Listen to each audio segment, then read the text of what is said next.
What would you say was the largest turnout you've ever been a part of with table soccer?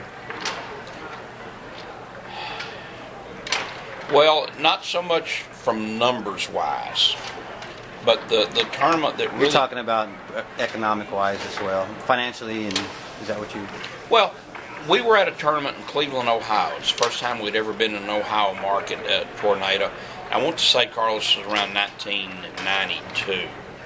And it was a U.S. Open, and I think it was maybe a 40-grand tournament. But we just had a phenomenal turnout. Numbers there was rivaling World Championship numbers in a small venue and with very few tables. So it really depends. To me, that was, from a turnout standpoint, that was the most phenomenal turnout and one of the most difficult tournaments that I've ever been. I could imagine the logistics on that would have been something else. Of course, excuse me, folks say that's a good problem to have, and it kind of is. I mean, believe me, I didn't walk away from there saying, oh man, we had it's a terrible tournament, there's too many people. That's not the case, but we're selling entertainment, and the folks that come out to the tournaments, we want them to really have a good time. It's one thing that's always been attractive to me in foosball. Folks come to the tournament, and let's just to make simplistic numbers, you start with 500 competitors and no spectators. And by the end of the tournament, you have 498 spectators and 2 competitors. you know, it kind of turns that way.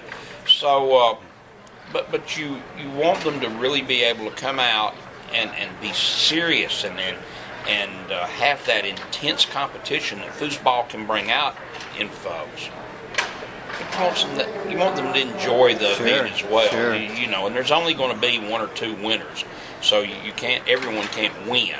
Right. But you want the folks to come out, and as a tournament promoter, I want to provide good entertainment value because we are selling a game.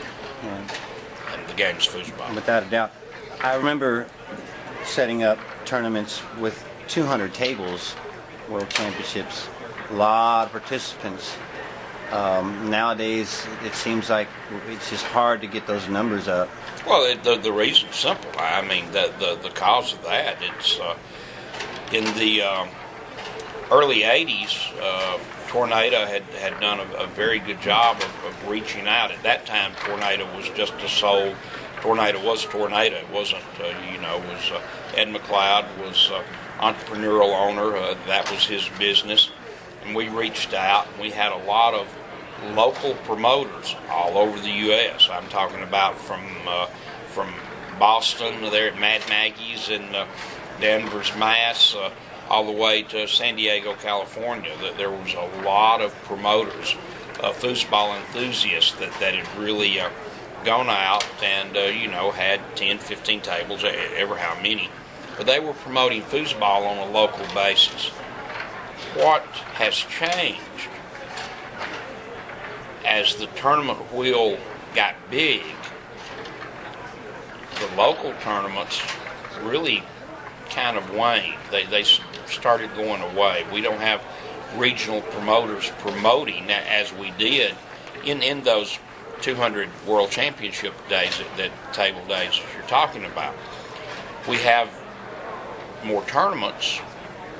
We have bigger tournaments, but we don't have that. We've lost that local, regional appeal. You know, guys from hometown USA coming to play at the World Championship